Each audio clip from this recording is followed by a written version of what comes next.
Almarhum Herman ini menaiki motor Vega. Dia punya motor Vega dibawa. Kemudian pakai nalar logika saja. Apakah dia waras? Dia merampok orang, kemudian meninggalkan sepedanya di situ. Kalau orang waras, nggak mungkin karena dia pasti meninggalkan jejak, barang bukti.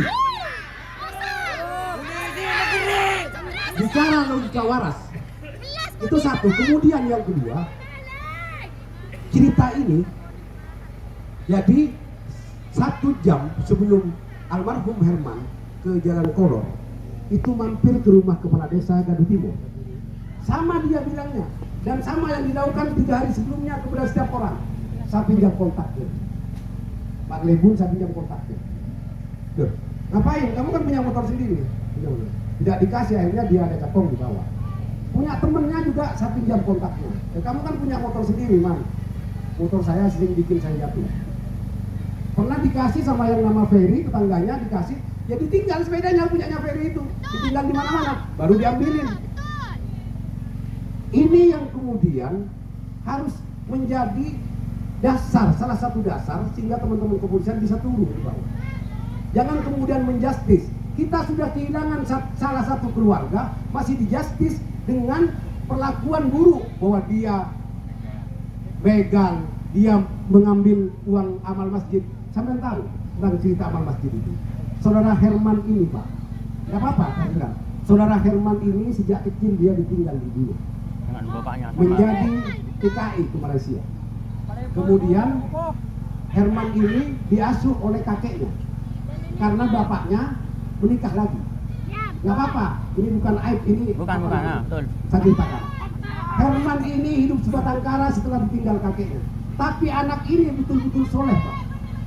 Anak ini setelah keluar dari SMA, bahkan masih belum keluar sekolah, karena kebetulan SMP-nya dia masih murid saya. Anak ini perharinya itu kerja menjadi kuli batu, ada tambang batu. Betul.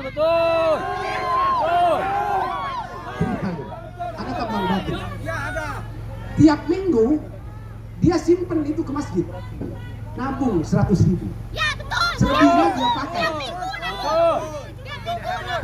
Beberapa waktu lalu sebelum almarhum ini meninggal, Pak, dia minta ke bendahara masjid sama yang biasa orang tua perempuannya ibunya ngirim dari Malaysia ke orang itu yang namanya Haji Janin itu, yang bicara nggak benar kemarin itu tidak dikasih karena takut disalahgunakan. Akhirnya sama si Herman ini diambil sendiri, dan itu sudah dinyatakan kemarin malam oleh ketua takmir masjid dan bendahara masjid. Iya, dia memang ambil uangnya sendiri, jumlahnya 1.300.000 memang hasil keterangan. Bisa turun ke bawah, tidak apa-apa, investigasi. Informasi dulu. Artinya apa?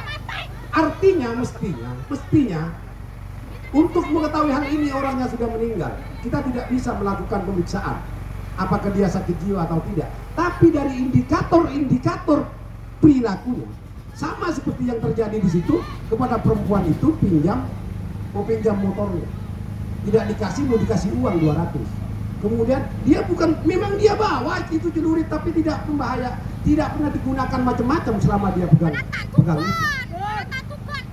Artinya itu juga secara nalar logika satu, apakah ia begal itu, Bu Humas ya tolong dengarkan, apakah dia niat begal, saya niat begal, saya naik motor, kemudian saya ambil motornya saudara ini, kemudian motor saya ditinggal. Waras tidak? Waras tidak. Kemudian yang kedua, yang paling ditakuti oleh begal, lebih baik takut kepada masyarakat daripada polisi. Karena kalau ke polisi dia bisa aman. Kalau ditangkap warga, dia bisa bonyok, babak belur, bahkan bisa mati, bahkan bisa dibakar. Secara logika, ketika Herman diteriaki, dia tidak lari kemana-mana, tetap ada di tempat itu. Kalau dia begal murni secara nalar waras, pakai langkah 1000 dia bak lari, Pak. Ini ngaki, Bu Mas, ini ngaki. Itu secara nalar, bicara nalar. Kemudian yang kedua, saat Mas Herman itu datang sudah teman-teman polisi, Mas Herman kan udah jalan begini, sambil pegang itunya toh, sambil jalan. Dia tidak berupaya melempar atau apapun, sehingga dalam kategori sebenarnya bisa dianggap ancaman yang membahayakan tapi tidak terjadi. Artinya